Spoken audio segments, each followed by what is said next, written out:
আমি তোর বাবা হওয়ার যোগ্য না, তোর মাকে বলিস আমাকে যেন মাফ করে দে। ও আমার মেয়ে।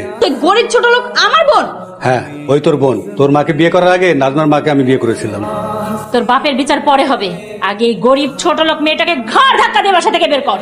খবরদার, একদম গায়ে হাত দিতে দেবেন না। মেয়ে হওয়ার পরে দেখি পাওয়ার বেড়ে গেছে, ওরে ঘাড় ধাক্কা না, ওরে মারতে মারতে বাসা থেকে বের কর।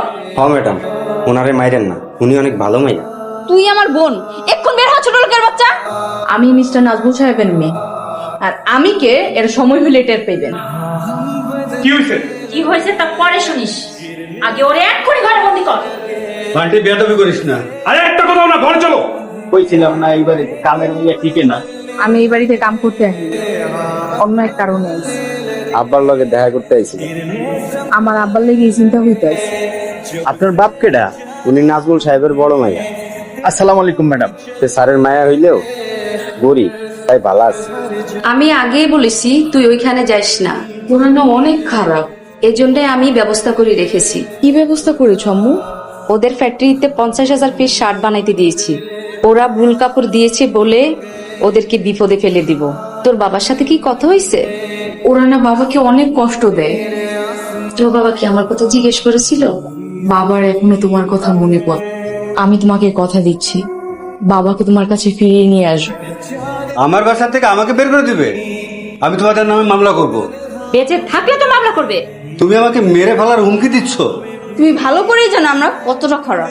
এই অফিস বাসা তুমি আমার নামে লিখে দিচ্ছ। আমি কোনো কিছু তোদের নামে লিখে দিব না। আমাদের দিবে না তো কি, নাজমার মাকে দিবে? প্রয়োজন হলে তাই করব। সেই সুযোগ তুমি কখনোই পাবে না বাবা। তোদের জন্ম দেওয়াটাই আমার ভুল ছিল। ওকে রুমে রেখে ঘরের দরজা আটকায় দে, কয়েকদিন না খেলে তেজ এমনি কমে যায়।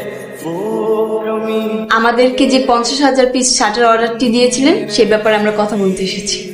আচ্ছা ঠিক আছে, কি বলতে চান বলুন। ম্যাডাম, 50,000 শার্টের পিসের অর্ডারটা কমপ্লিট হয়েছে, আপনাকে স্যাম্পলও পাঠিয়েছি, দেখেছেন কিনা? দেখেছি, আমরা যে ফেব্রিক্স চেয়েছিলাম সেই ফেব্রিক্স দেননি, তাই অর্ডার ক্যান্সেল করে দিয়েছি। আপনারা যে কাপড়ের কথা বলেছেন আমরা তো সেটাই দিয়েছি। না, দেননি। চুক্তির সাথে ফেব্রিক্স এর কোনো মিল নেই। ম্যাডাম, আপনি যদি আমাদের অর্ডারটা না নেন আমরা ফকির হয়ে যাব, আমাদের অনেক বড় ক্ষতি হয়ে যাবে। অলরেডি আমরা ব্যাংক থেকে 2 কোটি টাকা লোন নিয়েছি। আমি চাই তোরা ফকির হয়ে যা। নাজমা তুই?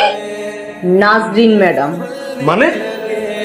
এই নাজরিন কোম্পানির নাজরিন হচ্ছে আমি, আর এই কোম্পানির মালিক হচ্ছে আমার আম্মু।